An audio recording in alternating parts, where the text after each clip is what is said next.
Okay, I'm now hooked up, and this car was driven in here about 10 minutes ago, and the AC has been off this whole time.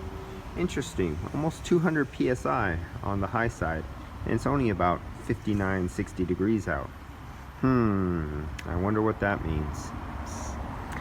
Let's find out. Let's start this up and see what happens.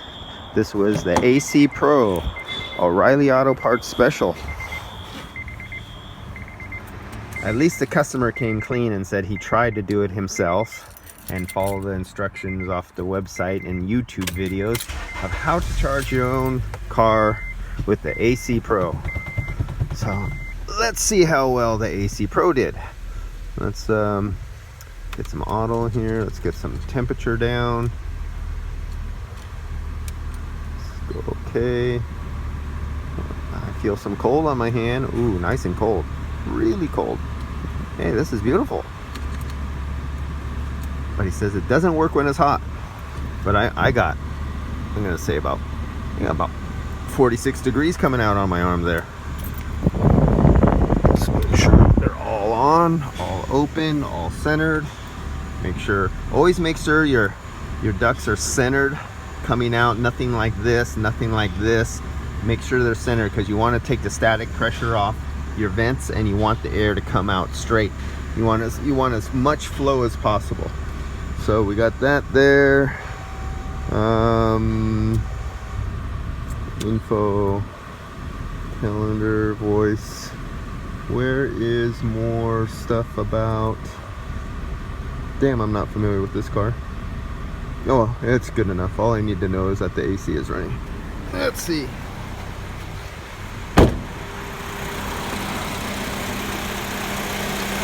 Let's see, so 68 degrees, 69 degrees, maybe 70 degrees, and we're almost 300 psi. But look, 27, you heard it kick off. So it kicked off at it was at 27. So I guess the little green thing on your can on the day he was doing it, while I was doing it, was in the green part. So we all know green on the AC Pro can means good. But yet, on nearly a 60 degree, and I say nearly a 60 degree day, we got almost 300 psi. Maybe a fan is dead. Nope, both the fans are working, so we don't have a dead fan. And I'm looking at that clutch down there, and it's looking pretty like it was burnt. Let's see if I can focus on it. Come on, focus, focus. No, sorry guys, doesn't want to focus on it. But the clutch has kind of a burn look to it. It got hot, so it must have been slipping. And what happens is when you have high percentage of air, or you have too much refrigerant in your system, you get so much slippage and so much pressure that sometimes your high pressure safety won't kick off the clutch, and your clutch is the weak link, and it'll start slipping, and you could get that metal cherry red hot. And then that metal gets hot, and the clutch bearing gets hot. The clutch bearing gets hot, then the clutch bearing grease gets hot. The clutch bearing grease gets hot, and then it becomes a liquid instead of a thick jello of, like, grease is greasy, right? Well, it turns into a liquid at a certain temperature. Then it flings out. And then, after it flings out, you lose your clutch bearing. But before you lose your clutch bearing, the bearing material gets hot. Then the bearing race gets hot. Then when the bearing race gets really hot, if it hasn't failed by now or slipped the clutch or jumped the belt, then the bearing race is connected to the nose shaft of the compressor. Well, the nose shaft of the compressor is connected to the bearing seal that's on the shaft. Then the bearing seal gets hot from the heat keep transferring down. And then you overheat that material. It's never meant to get that hot. Then it either leaks right now and ruins the compressor, or it's weakened the rubber seal shaft so much it becomes a brittle. It's no longer elastic.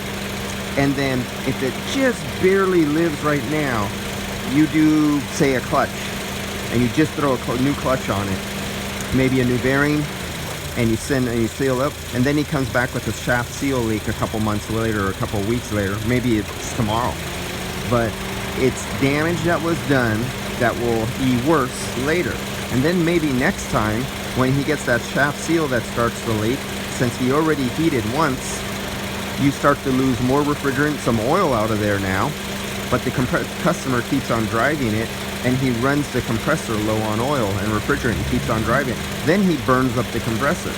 But before it totally seizes up and snaps a belt or stops a clutch or breaks off inside, the little metal flakes keep going and spreading out the discharge line and plug up the condenser with metal flakes and burnt oil throughout the system from running so hot because it's starting to slowly roll on charge. But it keeps running because there is no safety switch that turns off the system until it's too late and too low. And then you need a compressor, a new condenser, and a flush system to get an expansion valve and everything like that. Why? Because of AC Pro and the little jerk-off can.